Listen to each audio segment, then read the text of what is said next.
At long last, the first trailer for Shang-Chi and the Legend of the Ten Rings is here. We still don't know much about the plot of this MCU movie, but one thing is clear. The movie is all about the dysfunctional relationship between Simu Liu's Shang-Chi and his father Tony Leung's Wenwu. Oh, and lots of punching.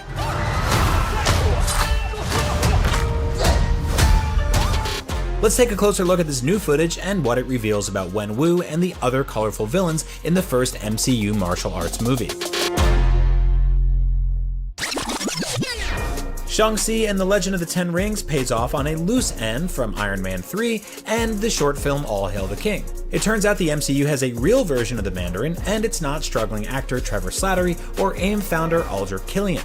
All Hail the King showed Slattery and Justin Hammer being kidnapped by the Ten Rings terrorist group, but we don't know if either character is appearing in this movie. Wenwu may be the real Mandarin and the true leader of the Ten Rings, but he's still a very different character from the comic book version. In the comics, Shang-Chi was originally depicted as the son of Fu Manchu, an evil genius and mystic created by novelist Sax Rohmer. Because Marvel no longer holds the rights to Fu Manchu, that origin story has had to be reworked. There's also the problem that both Fu Manchu and the Mandarin are considered very problematic by today's standards, as both are plagued by racial stereotypes and yellow peril tropes. With this movie, Marvel Studios has essentially combined both characters to create a new villain who has the Mandarin's 10 rings and is the father of Shang-Chi. I think people hear the Mandarin and expect a very specific kind of thing, and that may not be the thing they're getting, producer Jonathan Schwartz told Entertainment Weekly. They're hopefully getting a more complex and layered take on the character than that name would lead you to. We can see that these 10 rings are actually bands Wenwu wears on his forearms. Marvel may have felt that actual rings were too close in appearance to Thanos' Infinity Gauntlet, or this new look may give us a clue as to how Wenwu combines magic and martial arts to become the world's deadliest deadly fighter.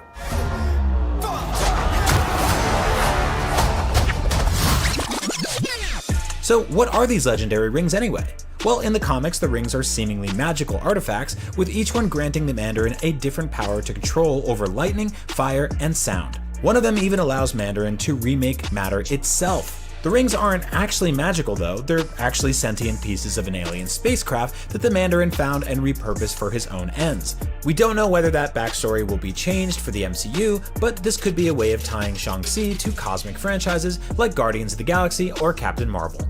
However, it's possible the rings will have a more fantastical background in the MCU. We see a couple brief flashbacks to an ancient battle between the Mandarin and an enemy army, complete with creatures that may be literal dragons. Between that and a battle that's straight out of a Chinese wuxia movie, realism doesn't seem to be a huge concern for Shang-Chi and the Legend of the Ten Rings.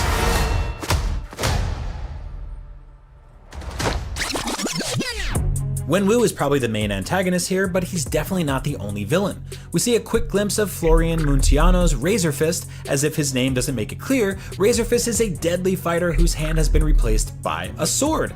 That sword even seems to light up like a lightsaber. At the moment, we don't know whether Razor Fist is working for Wenwu or if he's part of another organization fighting against the Ten Rings. We also see a few shots of Fala Chen's character, Shi-Young Lee. As far as we know, Shi-Young isn't based on an existing Marvel character. She's Wenwu's daughter and Shang-Chi's sister, and she doesn't seem very happy that her brother has spent the past 10 years living abroad and shirking his family duties. We assume Michelle Yeoh's character, Shi-Young Nan, is her mother, but we'll have to wait and see exactly how Yeoh fits into this movie. The masked assassin is Death Dealer. Not to be confused with the Frank Frazetta character, Death Dealer is a skilled warrior and one of Shang-Chi's childhood tutors. In the comics, Death Dealer also works as Fu Manchu's mole inside England's MI6. This is the MCU, so we have to assume that mask is hiding a familiar face. Heck, maybe that's Awkwafina's Katie underneath the mask. We make a good team! And that's what we know about Shang-Chi and the Legend of the Ten Rings so far. Do you think the Mandarin is the true villain of this movie, or is there another foe gearing up for the ultimate martial arts throwdown? Let us know what you think in the comments.